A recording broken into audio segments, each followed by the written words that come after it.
Kami mengasihi-Mu Tuhan dengan segenap hati kami. Terima kasih Tuhan telah turun dari tahta-Mu menjadi serupa seperti manusia.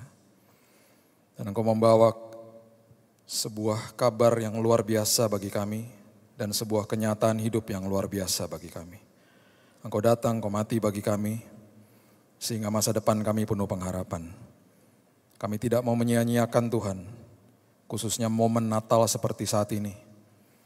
Bukan sekedar hanya ritual-ritual belaka Tuhan, tapi perjumpaan dengan Tuhan hari lepas hari.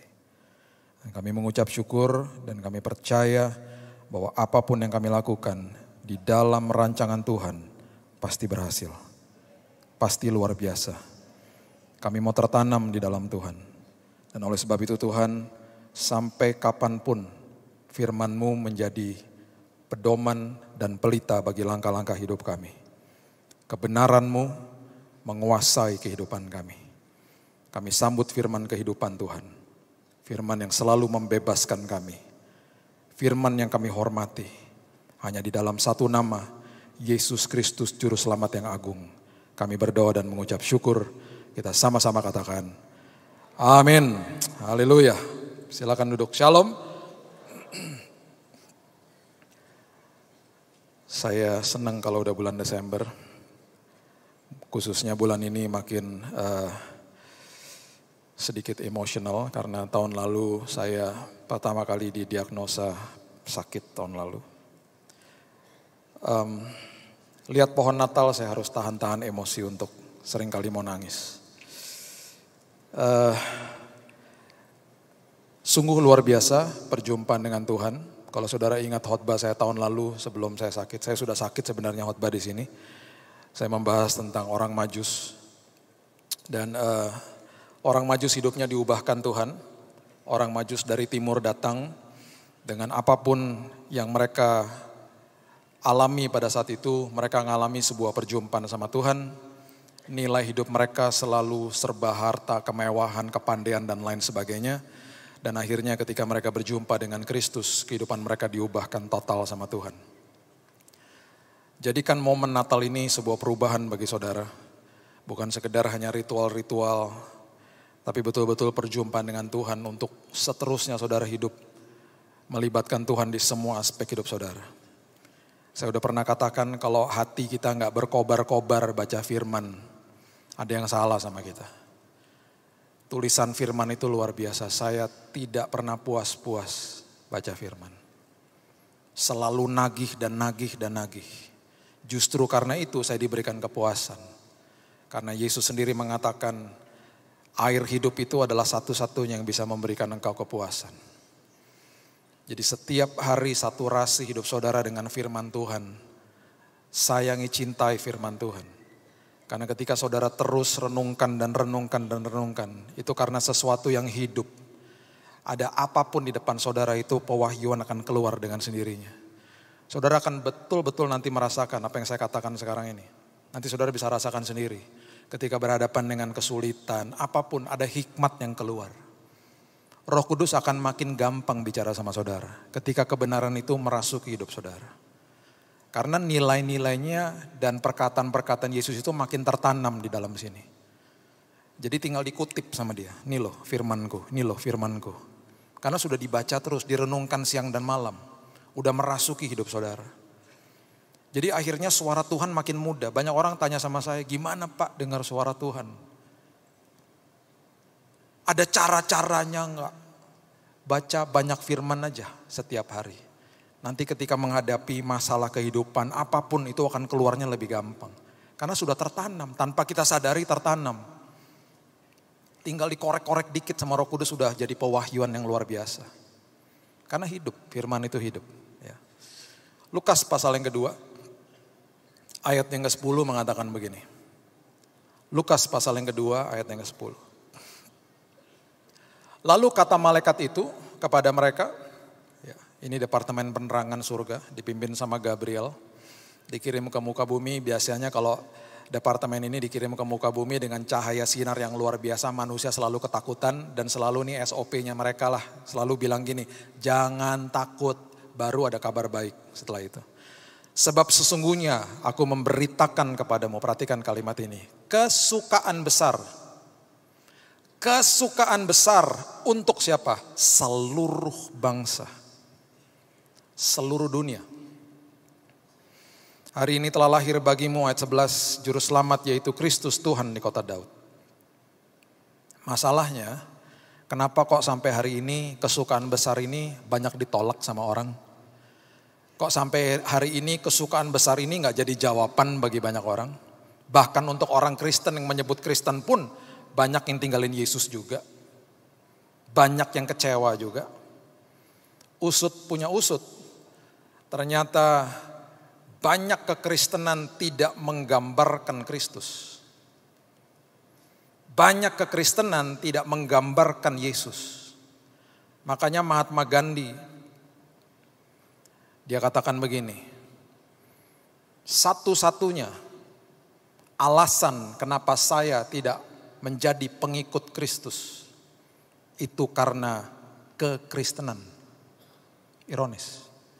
Satu-satunya yang menghalangi saya dan membuat saya akhirnya mengurungkan niat saya menjadi pengikut Kristus adalah kekristenan itu sendiri. Dia datang ke sebuah gereja, ditolak sama pengawal di depan situ. Waktu itu India masih zaman perjanjian Inggris. Dan dikatakan kamu orang tidak layak masuk ke dalam gedung gereja. Ini kasta yang tinggi, hanya orang-orang India yang kastanya tinggi dan bangsawan-bangsawan dari Inggris. Saya suka dengan pengajaran Yesus. Saya suka dengan apa yang Yesus ajarkan. Tapi saya gak suka sama orang Kristen. Kita udah pernah bahas eksposisi perjalanan ke Emmaus. Bagaimana transisi sebelum Yesus naik ke surga, dia memberitakan dan memberitahu kepada kedua muridnya. Dan pelajaran yang sangat penting bagi kita sudah pernah bahas. Sebentar lagi aku naik, kamu jadi perwakilan aku. Jangan sia-siakan pengorbanan aku.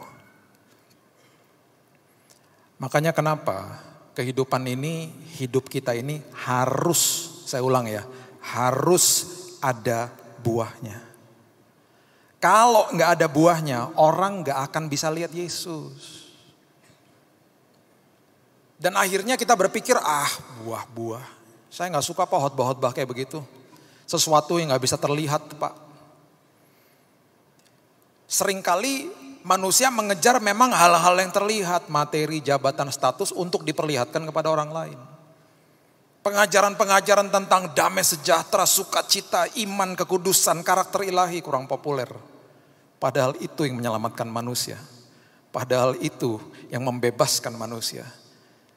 Saudara tidak akan pernah tahu bahwa itu sangat penting sebelum saudara menghadapi sebuah kesengsaraan hidup. Ketika saudara berhadapan dengan kesulitan hidup, perkara-perkara yang tidak terlihat itu menjadi modal utama kehidupan. Di situ kita akan sadar materi saya tidak ada artinya. Jabatan saya tidak ada artinya. Baju saya tidak ada artinya. Status saya nggak ada artinya. Tapi damai sejahtera Tuhan, sukacita Tuhan, iman, pengharapan, itu modal saya. Yang tadinya saya nggak mau dengar khotbah seperti itu, saya tidak kejar hal seperti itu. Di situ kita nangis-nangis. Di situ kita tidak punya kekuatan justru. Padahal ini yang harus dilakukan tiap hari.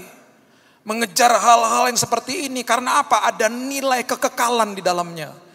Dan ketika hal-hal ini dikejar, hal-hal ini saudara hidupi, ini adalah sesuatu yang tidak bisa dicuri sama iblis.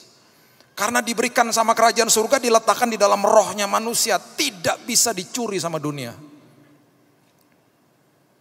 Tidak bisa dicuri sama dunia. Dan ketika hidup kita berbuah, bukan sekedar orang lain akhirnya lihat Yesus, lihat kekristenan ini menggambarkan Kristus, kita pun tertolong sama kehidupan yang berbuah gitu loh. Masalahnya orang tidak mau berbuah karena manusia dan banyak kehidupan tidak mau ditanam sama Tuhan. Tidak mau ditanam sama Tuhan. Saya berikan judul khotbah saya, ditanam bukan dikubur. Saya sudah bahas tentang prinsip ini sedikit di khotbah saya yang lalu. Saya mau jelaskan kepada saudara.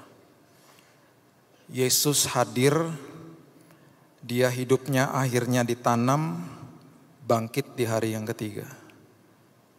Sebenarnya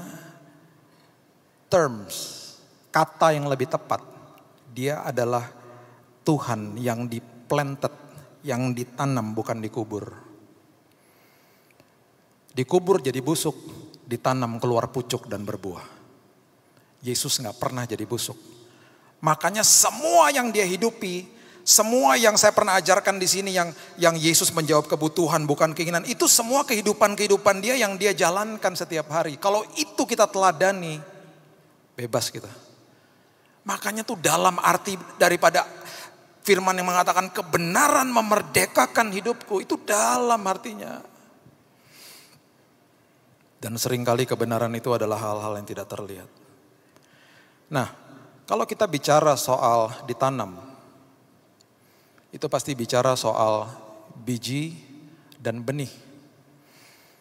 Di dalam pelajaran ini, saya mau beritahu kepada saudara, saya bangga ketika mempelajari pelajaran ini karena di Alkitab Bahasa Indonesia kita lebih tajam daripada Alkitab Bahasa Inggris. Biasanya saya harus buka beberapa kata-kata, saling membandingkan ketika saya mempelajari dan menyiapkan khotbah bagi saudara.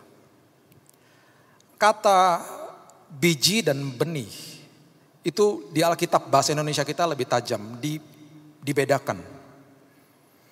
Kalau saudara buka bahasa Inggris, itu semuanya diterjemahkannya seed, cuman satu kata, seed. S-E-E-D, seed. Di Alkitab Bahasa Indonesia kita dibedakan, pengertian yang satu biji, yang satu lagi benih. Perbedaannya adalah biji adalah sesuatu yang masih raw, mentah. Makanya digambarkan itu sesuatu yang paling kecil, paling mentah. Sampai iman digambarkan seperti itu. Sekecil itu, sementah itu pun engkau bisa memindahkan gunung, bisa mencabut pohon ara, memindahkan ke dasar lautan. Itu yang Alkitab katakan. Yang namanya benih itu adalah biji yang sudah dikondisikan untuk ditanam. Ketika kita lahir baru, biji itu sudah diberi sama Tuhan. Makanya di janji-janji Tuhan, di rancangan awalnya Tuhan itu, semua kehidupan sudah diletakkan unsur biji di dalamnya. Sekarang bagaimana saya bermitra sama Tuhan, memberikan biji ini kepada Tuhan, dan kemudian membiarkan Tuhan mengkondisikan menjadi benih, dan benih itu ditanam, dan kita membiarkan Tuhan menanam hidup saya, hidup saudara. Kejadian pasal yang pertama ayat yang ke-29 adalah ayat yang menggambarkan rancangan awalnya Tuhan bagi manusia tentang kebutuhan manusia. Kejadian pasal yang pertama ayat yang ke-29 mengatakan begini. Berfirmanlah Allah, lihatlah aku memberikan kepadamu segala tumbuh-tumbuhan yang berbiji di seluruh bumi dan segala pohon-pohonan yang buahnya berbiji, itulah akan menjadi makananmu. Dengan kata lain, besok lusa, minggu depan kebutuhanmu sudah aku tanggung penuh. Itu kebutuhan hidupmu. Tenang aja. Di dalam kebutuhan-kebutuhan hidupmu sudah aku tanam unsur yang namanya biji. Makanya kenapa di ayat ini bijinya disebut 2 kali. Komoditas yang paling luar biasa yang Tuhan titipkan dalam hidup manusia adalah waktu, uang, dan talenta. Waktu, uang, dan talenta adalah titipan Tuhan yang terbesar yang seringkali kita hitung-hitungan sama Tuhan. Karena kita pikir itu milik kita. Padahal itu titipan surga. Di dalam 3 hal ini ada unsur biji. Makanya kenapa harus selalu ditanam. Uang harus ditabur lagi. Talenta harus ditabur lagi, ngajari orang lain. Gak semua orang punya talenta kayak saudara. Semua dikasih kepandaian berbeda-beda. Kalau ada yang mau belajar silahkan nih saya kasih. Apalagi waktu. Saya tabur waktu saya, Tuhan. Ini hal-hal berharga. Dan tentang kebutuhan hidup tenang aja karena sudah dicukupkan sama Tuhan. Berapa tahun yang lalu teman saya diperhadapkan dengan sebuah kebutuhan yang luar biasa, ada di persimpangan jalan. Dia harus memilih kontrak ratusan juta atau memilih ikut Tuhan full time waktu saat itu, keputusan yang sangat sulit. Dia bilang, Tuhan saya akan tabur waktu saya akan tabur keuangan saya walaupun tinggal sedikit. Kalau saya ikut Tuhan, ikut full time, 3 bulan pertama saya akan pasti kesulitan ekonomi. Komponen terbesar saya adalah saya harus beli susu. Anak saya masih kecil Tuhan. Dan ini salah satu komponen terbesar, biaya terbesar. Betul, satu hari anaknya kehabisan susu, besok pagi udah harus minum susu lagi, dia tidak telepon siapa-siapa, tidak minta siapa-siapa, dia angkat kaleng susunya, dia bilang, Tuhan, aku buang ini kaleng susu, aku percaya Tuhan akan mencukupi kebutuhan aku. Dia buang kalengnya. Dia bilang besok paginya anaknya bangun, dia udah gak tahu harus minum apa. Tapi tidak pernah bergantung sama siapa-siapa, tidak pernah telepon keluarga atau teman untuk pinjam uang. Karena kalau mau pakai akal manusia kan pinjam uang malam-malam mumpung supermarket masih buka. Dia buang, saya tanya bisa tidur? Ya sedikit khawatir tapi bisa tuh tidur. Betul besok paginya terbangun, anaknya nangis-nangis pagi-pagi. Sekitar jam 5.30, dia udah bilang sama istrinya udah buat teh manis aja. Dia buka pintu kamar, di depan pintu kamar ada meja makan, di atas meja makan ada kaleng susu tulisannya jumbo size. Bingung. Dia lihat ke dapur lah, masih ada kok. Kaleng yang dibuang tadi malam masih ada. Dia bilang sama saya, pertama kali saya lihat kaleng susu saya ketakutan. Karena kayak lihat penampakan sampai dicol-col gini. Karena biasanya kalau saya lihat kaleng susu itu sesuatu yang sangat teduh, itu makanan anak saya kok. Ini ketakutan. Yang dia buang kemarin bukan jumbo size, ini kok jumbo size. Ini sesuatu yang baru pas dicol-col gini lah. Ini berat, ini ada isinya dalamnya. Mbaknya keluar dari kamar. Dari mana mbak? Lah itu jam 5 pagi tadi mertua bapak kan anterin ke sini. Wah kaget. Ngasih tahu, tanya sama istrinya. Kamu kasih tahu sama mama, kita nggak punya susu. Enggak, aku nggak kasih tahu. Telepon mama mertua. Ma, terima kasih ya ma, dikirimin susu. Mama tahu dari mana kita nggak punya susu? Mama nggak tahu. Kok bisa beliin susu? Nggak tahu. Tadi malam mama lagi ke supermarket, mama tergerak aja mau beliin susu buat cucu. Oke, terus kok bisa jam 5 pagi mama ke sini? Mama ada meeting di Bandung, ini kejadian di Jakarta. Mama kan kalau ke Bandung harus lewat tol, sebelum masuk pintu tol kan lewat rumah kamu. Sekalian aja mama dropin. Tuhan tidak pernah telat. On time. On time. Karena janjinya. Jadi dia menepati janjinya, ini loh kebutuhanmu, aku siapkan. Tapi ada unsur bijinya. Tenang aja, hidupmu tenang. Ya, aku cukupi semuanya. Tapi engkau harus belajar nabur. Bahkan hidupmu engkau harus kasih kepada aku supaya aku jadikan benih. Supaya benih itu bisa aku tanam, ya. 2 Korintus pasalnya yang ke-9 ayat yang ke-10 mengatakan begini. 2 Korintus pasal yang ke-9 ayat yang ke-10, ia yang menyediakan benih bagi penabur, ya, dan roti untuk dimakan. Ia menyediakan benih karena sudah dikondisikan biji itu menjadi benih yang akan ditabur sama Tuhan. Dan roti untuk dimakan. Ia juga yang menyediakan benih bagi kamu dan melipat gandakannya dan menumbuhkan buah-buah kebenaranmu. Nanti buah-buah itu akan tumbuh pada waktunya. Serahkan aja sama aku, tapi tugasmu cuma satu. Ketika aku menanam hidupmu, stay grounded. Biarkan aku menanam engkau. Mazmur pasalnya yang pertama ayat yang ketiga mengatakan begini. Ketika kehidupan ditanam, kehidupan itu menjadi seperti ini. Ia seperti pohon yang ditanam di tepi aliran air. Berarti nutrisinya saudara didapat dari air kehidupan. Apapun terjadi di dunia ini enggak ngaruh sama saudara. Karena saudara dapat nutrisi dari Tuhan. Kalau mau ditanam. Yang menghasilkan buah pada musimnya, tidak layu daunnya, dan apa saja yang dibuatnya berhasil. Masalahnya yang pertama, orang kalau ditanam, dia suka bingung. Karena tempat ditanam sama tempat dikubur sama. Dua-duanya di bawah tanah.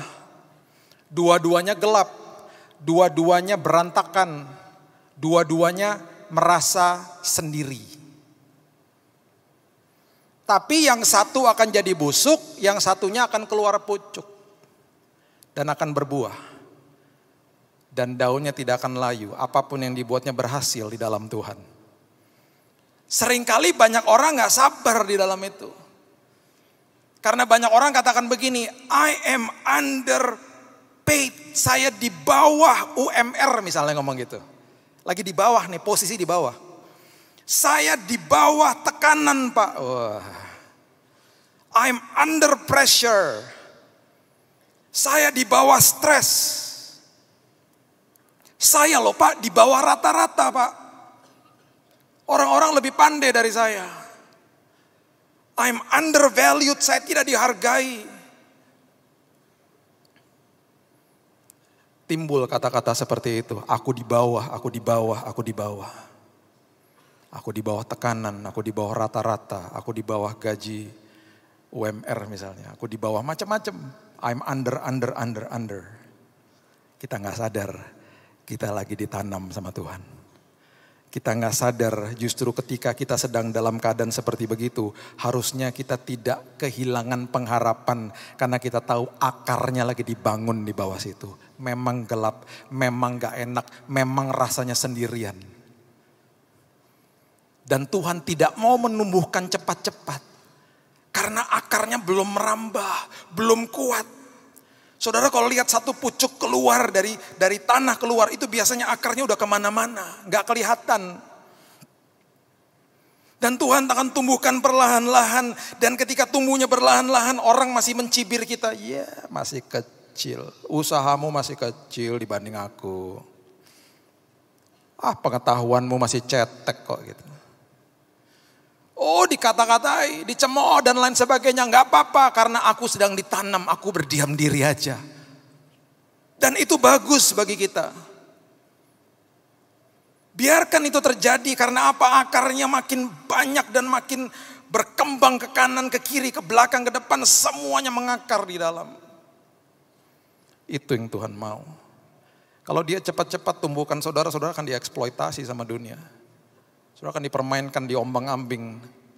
Makanya kenapa Burj Khalifa, gedung tertinggi di dunia 800-an meter.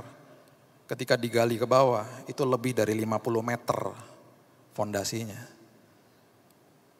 400 sekian kubik konkrit yang ditanam di bawah. Untuk menyanggah gedung tertinggi di dunia 800 sekian meter. Saudara sedang dibangun ke bawah sama Tuhan. Supaya fondasi saudara kuat. Dan kalau saudara sedang merasa di bawah, saya mau beritahu kepada saudara, jangan pernah kehilangan pengharapan. Saudara bukan dikubur, saudara sedang ditanam sama Tuhan. Memang rasanya gelap, rasanya gak enak. Tapi tepat pada waktunya. Yang kedua, Tuhan akan menumbuhkan buah-buah saudara tepat pada waktunya. Baca bersama-sama saya. Di Kolose pasal yang kedua ayat yang ke-6 mengatakan begini. Kolose pasal yang kedua ayat yang ke-6 dan ke-7 mengatakan begini. Kamu telah menerima Kristus Yesus Tuhan kita. Karena itu hendaklah hidupmu tetap di dalam Dia. Hendaklah kamu berakar di dalam Dia dan dibangun di atas Dia. Hendaklah kamu bertambah teguh dalam iman yang telah diajarkan kepadamu. Dan hendaklah hatimu melimpah dengan syukur. Saya berani jamin berdasarkan firman Tuhan, ketika saudara hidupnya dibangun, akar saudara di atas Kristus, pasti luar biasa. Pasti luar biasa. Mau ada badai sebesar apapun, saudara akan berdiri teguh. Berdiri teguh, gak kebingungan. Saya banyak menghadapi orang kebingungan, saudara. Bingung, ketakutan dan lain sebagainya. Justru itu kesempatan di mana mereka bisa mengatakan kepada dirinya, ini Tuhan kesempatan, imanku akan bertumbuh di sini. Makanya kejar hal-hal yang tidak terlihat. Ketika badai datang saudara siap. Yohanes pasal yang ke-15 ayat yang ke-10 dan 11 mengatakan begini. Yohanes 15 ayat yang ke-10. Jikalau kamu menuruti perintahku, kamu akan tinggal di dalam kasihku. Seperti aku menuruti perintah Bapakku dan tinggal di dalam kasihnya.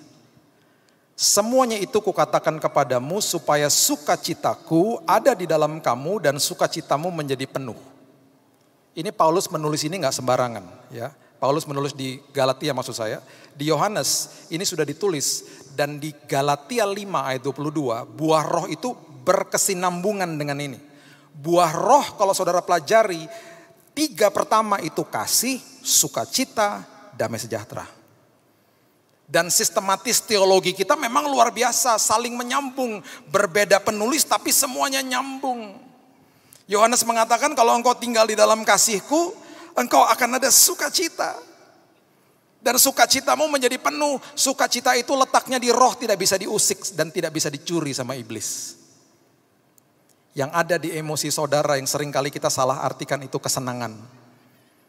Kesenangan bisa hilang kapan saja, kesenangan bisa diusik kapan saja. Yang namanya sukacita itu hanya pemberian kerajaan surga. Dunia gak bisa kasih. Dunia tidak ngerti. Kasih membawa saudara ke dalam sukacita yang penuh. Sukacita yang penuh membawa saudara ke dalam damai sejahtera. Filipi pasal yang keempat, coba saudara lihat. Filipi pasal yang keempat, ayat 4 sampai 7 mengatakan begini. Bersukacitalah senantiasa dalam Tuhan. Sekali lagi kukatakan bersukacitalah. Tadi kasih membawa kepada sukacita. Sekarang sukacita membawa kepada damai sejahtera. Hendaklah kebaikan hatimu diketahui semua orang. Tuhan sudah dekat. Janganlah hendaknya kamu khawatir tentang apapun juga. Nyatakan dalam segala hal keinginanmu kepada Allah dalam doa dan permohonan dengan ucapan syukur. Damai sejahtera Allah yang melampaui segala akal akan memelihara hati dan pikiranmu dalam Kristus Yesus. Damai sejahtera letaknya di roh, gak bisa diusik, gak bisa dicuri sama iblis. Yang ada di emosi saudara itu namanya ketenangan. Ketenangan bisa hilang kapan saja. Makanya ketika melewati badai seperti kemarin, banyak orang bilang begini, rasa damainya kayak gimana Pak? Saya bilang, saya gak bisa jelasin. Kenapa? Melebihi akal budi. Melebihi akal budi, bagaimana saya bisa jelasin? Yang saya bisa tawarkan, tertanamlah, percayalah kepada dia, kamu bisa rasakan juga. Nanti kalau kamu rasakan, kamu juga pasti gak bisa jelasin. Karena melebihi akal budi. Saya sudah saksikan kepada saudara, ada seorang rekan saya yang bertobat terima Yesus. Karena itu. Makanya kenapa? Kabar baik itu akan tersalurkan. Tanpa saudara banyak bicara, orang akan lihat buahnya. Dan orang akan percaya yang namanya good news, gospel, Injil itu. Yang malaikat katakan. Karena Yesus secara fisik udah gak ada. Kita perwakilan, kita yang dikatakan kita mengkolonisasi bumi. Menularkan budaya kerajaan surga dimanapun kita berada. Itu penting. Jadi bukan sekedar kita akhirnya menjadi berkat bagi orang lain, buah itu membawa keuntungan juga bagi saya. Kenapa? Ketika saya hidup di dalam kasih Tuhan, saya menerima sukacita, saya menerima damai sejahtera, dan ketika saya melewati kesengsaraan hidup, saya udah punya itu. Saudara tanya sama saya, ada kesenangan kemarin? Ya enggak ada lah di kamar rumah sakit. Ada ketenangan? Enggak ada juga ketika dengar vonis dokter. Tapi ada sesuatu yang saya enggak bisa jelaskan. Ada sukacita Pak, Bu. Ada damai sejahtera Pak. Seperti apa Pak rasanya? Gak bisa dirasain, melebihi akal budi kok. Itu yang membuat saya tidur nyenyak tiap malam. Kesenangan hilang gak masalah, ketenangan hilang gak masalah. Yang penting ada sukacita sama damai sejahtera, tidur nyenyak saya.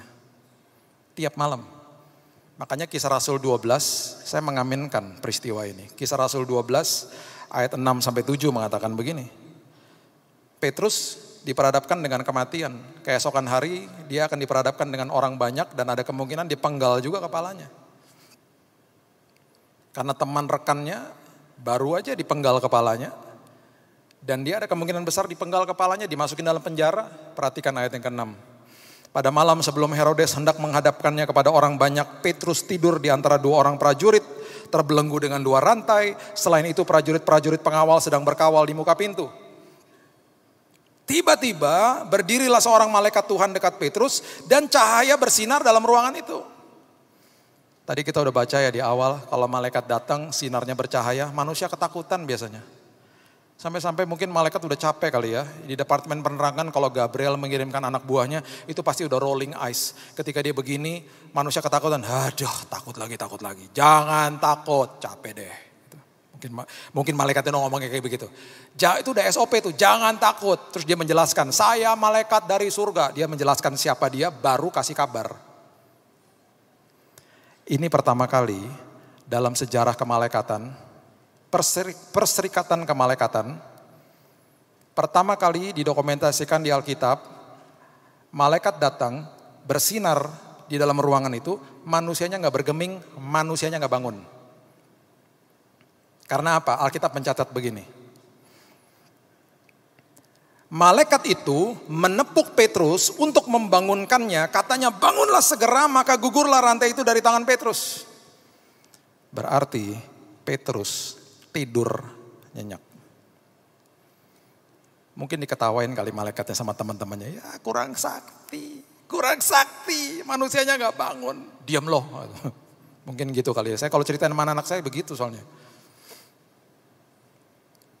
Sampai-sampai manusianya gak bergeming. Ini pertama kali didokumentasikan di Alkitab. Berarti Petrus tidur nyenyak. Kesenangannya ada gak mungkin. Ketenangannya gak mungkin. Tapi karena hidupnya melekat dengan Tuhan, ada damai sejahtera dan sukacita. Bukan sekedar saudara menjadi berkat bagi orang lain. Ini menjadi modal bagi saudara kalau saudara menghadapi badai.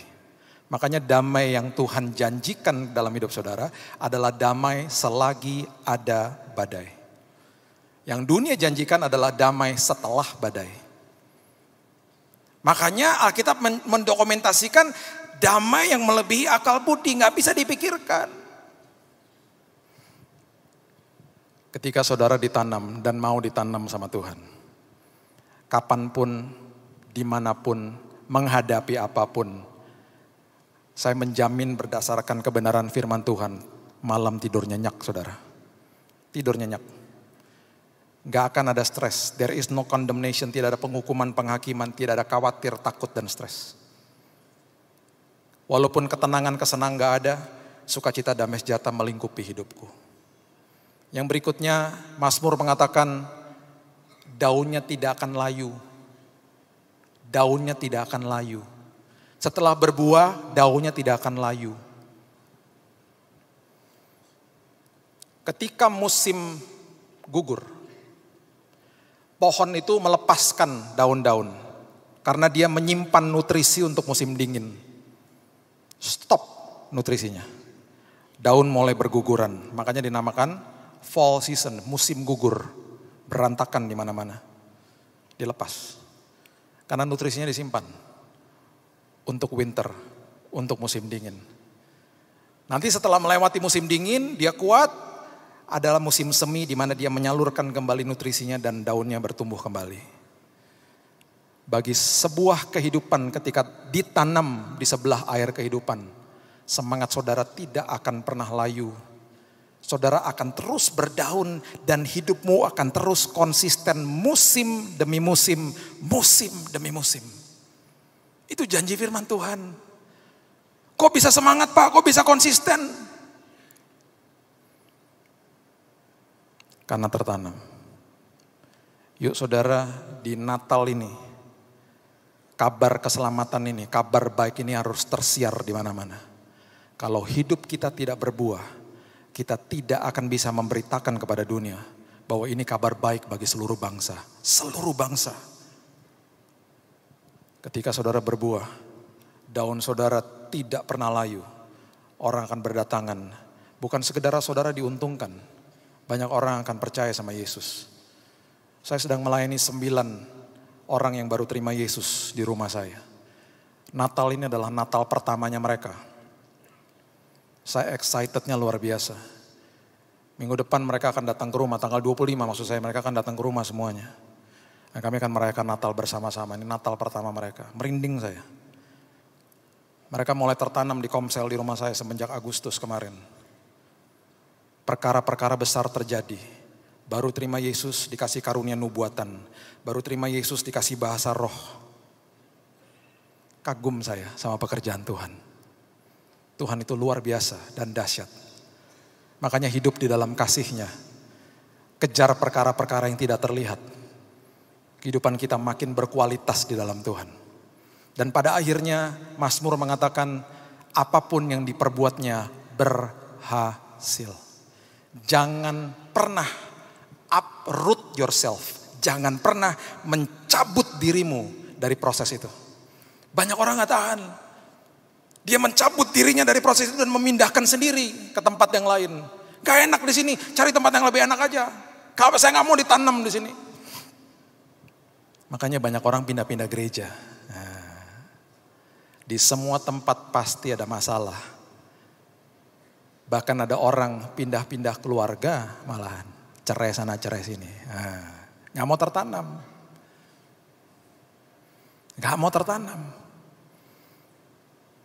Salah satu contoh yang akhirnya merepotkan banyak orang adalah ketika Sarah disuruh tunggu 25 tahun sama Tuhan, dia gak mau. Setiap ulang tahun itu pasti mengingatkan dia. Aduh tambah tua ya, mana anaknya? Aduh tambah tua ya. Gak sabar bilang sama suaminya, kamu tidur aja sama hamba saya namanya Hagar. Biar cepat kita punya anak. Atau kamu yang punya anak. Gegeran sama Hagarnya. Itu contoh orang yang gak mau ditanam. Membuat repot akhirnya semuanya. Tapi ada 3 anak muda, Sadrak, Mesak, dan Abednego. Sebelum dijebloskan ke dalam tungku api, mereka mengatakan begini, ayat terakhir, Daniel 3 ayat 16 mengatakan begini. Daniel pasal yang ketiga, ayat yang ke-16, firman Tuhan mengatakan begini. Lalu Sadrak, Mesak, dan Abednego menjawab Raja Nebukadnezar, tidak ada gunanya kami memberi jawab kepada tuanku dalam hal ini. Bahasa Inggrisnya, we do not need to defend ourselves. Kami gak butuh untuk membela diri kami. Karena kami tahu siapa yang bela kami.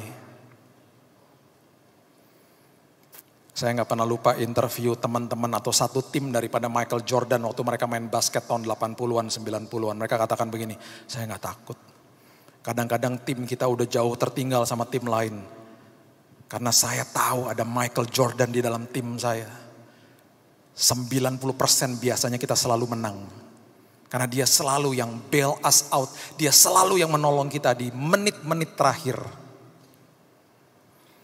Yesus tidak pernah berseberangan sama saudara.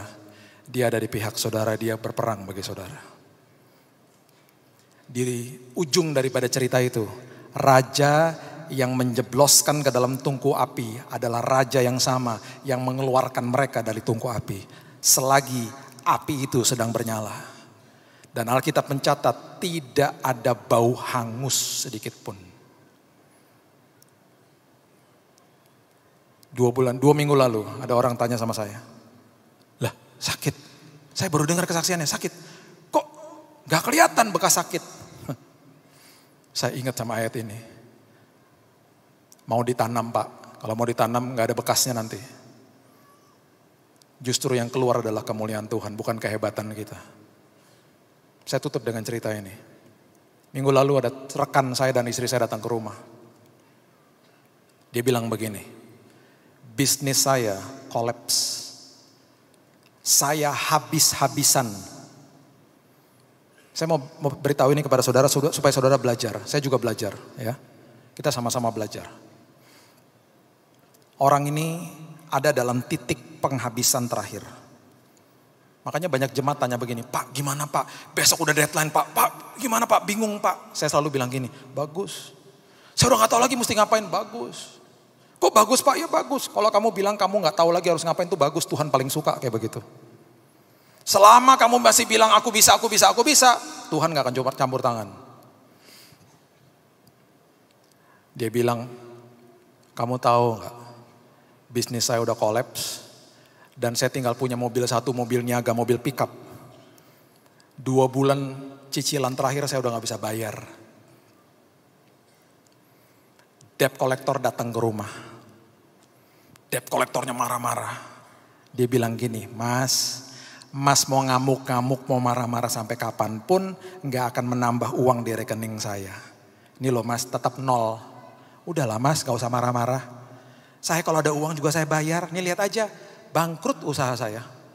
Ini toko saya, udah tutup, mau tutup udah. Akhirnya debt collectornya mereda, pulang. Besoknya di WhatsApp sama debt collector. Saya dikasih lihat WhatsAppnya. Bu, Saya udah bicara Bu sama orang sales. Untuk tagihan 2 bulan ke depan, tagihan yang terakhir ini, biarkan saya sama orang sales yang nalangin dulu, bayarin dulu.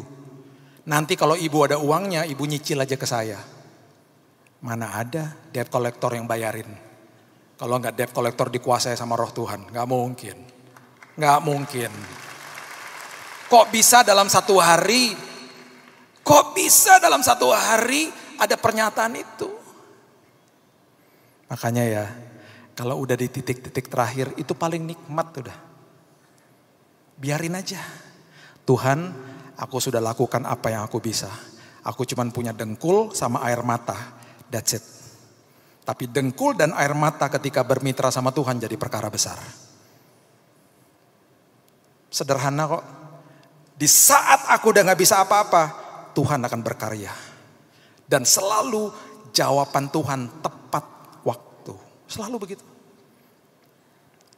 Ketika dia mendapat kenyataan ini, dia bilang lagi sama dirinya sendiri. Lah, kan berarti saya ada hutang. Saya harus bayar dong 2 bulan. Nah, besoknya ada jawaban doa lagi. Kuncinya cuma berserah kok. Mengucap syukur kok. Besoknya ada temannya bilang begini. Mbak, itu mobil gak diapa-apakan? Ya enggak, mau ngapain lagi? Bisnis udah mau bangkrut begini kok. Udah tak sewa ya mobilnya, saya karyakan mobilnya.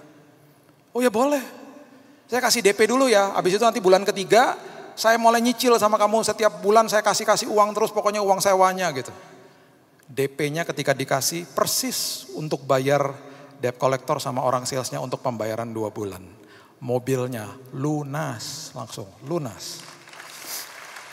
Caranya Tuhan kan ajaib. Dia sampai bilang begini, mobil saya lunas, bulan ketiga saya dapat uang pemasukan, bisa bergulir lagi usaha saya. Sekarang usaha saya mulai dibangun lagi, tapi dulu dibangunnya atas kebanggaan dan dibangun di atas kesombongan diri saya. Sekarang dibangunnya di atas Kristus.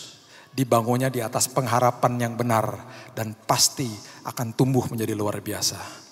Dan ketika itu terjadi, hal-hal besar akan terus naik dan tidak pernah turun. Menjadi kepala bukan menjadi ekor. Kuncinya cuma satu, mau ditanam. Dan ketika ditanam, itu artinya bukan dikubur. Ditanam akan keluar tunas, akan berbuah. Daun saudara tidak akan layu. Dan pada ujungnya apapun yang saudara buat berhasil di dalam Tuhan. Berikan tepuk tangan kita untuk Tuhan kita. Tuhan Yesus dahsyat, Tuhan Yesus luar biasa.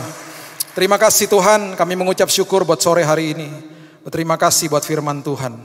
Berterima kasih buat momen Natal ini, momen yang sangat indah Tuhan. Bersama dengan keluarga, bersama dengan teman-teman jemaat. Merayakan apa yang kau lakukan bagi kami ribuan tahun yang lalu Tuhan. Yang kami tidak akan pernah mau lupakan dalam hidup kami. Menjadi bagian yang sangat erat dengan jiwa kami. Oleh sebab itu Tuhan, kami mau betul-betul hidup kami dari hari ini sampai selama-lamanya mengalami Yesus dalam hidup ini. Tertanam di tepi aliran air kehidupan. Supaya pada waktunya buahnya akan tumbuh. Karena kami mau dijadikan benih oleh Tuhan. Dan daun kami tidak akan pernah layu. Semangat kami untuk ikut Tuhan selalu konsisten. Dan apapun yang kami kerjakan dibuat berhasil oleh Tuhan. Kami serahkan hidup kami dan masa depan kami dalam tangan Tuhan. Hamba-Mu berdoa khusus bagi jemaat Betaningin, dan tahun 2020 adalah tahun yang penuh dengan kesaksian. Tahun yang luar biasa bagi mereka. Karena mereka adalah jemaat yang mau ditanam sama Tuhan. Mungkin saat ini kami merasa gelap. Saat ini kami merasa sendiri. Saat ini kami merasa berantakan semuanya Tuhan. Tapi kami tinggal menunggu waktunya Tuhan. Ketika kami stay grounded, tetap mau ditanam. Pada waktunya Tuhan akan menumbuhkan buah-buah kebenaran kami.